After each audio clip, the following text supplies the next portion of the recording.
তো আমরা সবাই মিলে চলে আসলাম মিলাতে। তো এই মিলারটা কোথায়? এই মিলারটা হচ্ছে আমার নানির বাড়িতে। তো আমরা সকাল সকাল রওনা দিয়ে দিলাম নানির বাসার উদ্দেশ্যে। তার জন্য কিছু কেনাকাটা করে নিলাম। আর দেখতে পাচ্ছেন আমি হাঁটতেছি, প্লাস মিলাদ শেষে আমরা অনেক ঘোরাফেরা করলাম, নানার ক্ষেত দেখলাম, আর ক্ষেতের থেকে কিছু পেঁপে খেলাম, আর অনেক মজা করলাম। দেন আমাদের ব্লগটি শুরু করা যাক। হ্যালো, আসসালামু আলাইকুম গাইস, চলে আসছি নতুন একটি ব্লগ ভিডিও নিয়ে। আজকের ব্লগটি হচ্ছে আমরা যাব আমার নানির বাসায়। তো নানির বাসা হঠাৎ যাওয়ার কারণ হচ্ছে একটাই, সেখানে মিলাদ হবে। তো সেই মিলাতের জন্য সকাল সকাল রওনা দিয়ে দিলাম। তো দেখতে পারতেছেন এই যে আমি হাঁটতেছি, আর এটা হচ্ছে আমাদের এলাকা। এখন হাঁটতে হাঁটতে চলে আসলাম নৌকার ঘাটে।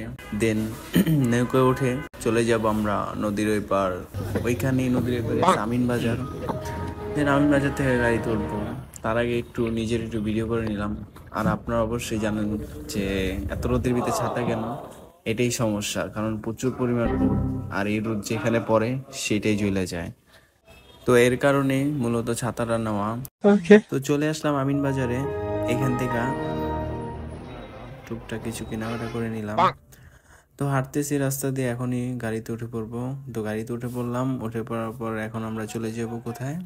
এখান থেকে চলে যাব হেমাদপুর। দেন হেমাদপুরে নামবো, ওইখান থেকে আবার চলবো গাড়িতে। তো চলে আসলাম হেমাদপুরে। অ্যান্ড হেমাদপুরে নামার পরে গলাটা শুকিয়ে গেছিলো, তার জন্য খেয়ে নিলাম লেবুর শরবত। লেবুর শরবত খাওয়ার পরে আমরা দেন রওনা দিলাম সিঙ্গেলের উদ্দেশ্যে। এই যে আছে একটা ব্রিজের উপরে, ব্রিজটা খুবই এখানে বিখ্যাত, সবাই আসে ঘুরতে। ফ্রাইডে তো অনেক ভিড় থাকে। তো আমি দেখতেছিলাম আশেপাশে পরিবেশটা, ওয়াও, আশেপাশে পরিবেশটা জোস। চলে আসলাম সিঙ্গেল স্টানে। এখান থেকে নেমে চলে যাব নানির বাসায়। তো এই যে চলে আসলাম নানিদের এলাকায়। তো এখান থেকে আরেকটু সামনে গেলেই নানির বাসা। মানে এখানকার পরিবেশটা এত সুন্দর ভাই, পাশে ক্ষেত, সাইডে মনে করেন কি সুন্দর ঘাস, অসাধারণ বলতে গেলে ভাই, একদম জাস্ট ভিউটা উপভোগ করেন।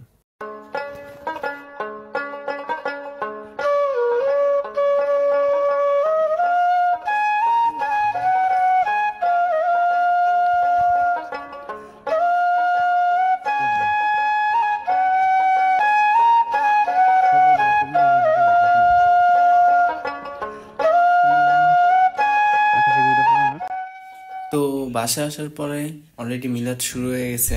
তো মিলাদে অংশগ্রহণ করে নিলাম।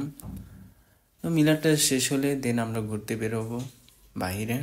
আপনারা দেখতে থাকেন। আমরা এখন যাবো কোথায়? আমরা এখন কই আসছি? আমরা এখন আসছি কই খেতে, ঠিক আছে।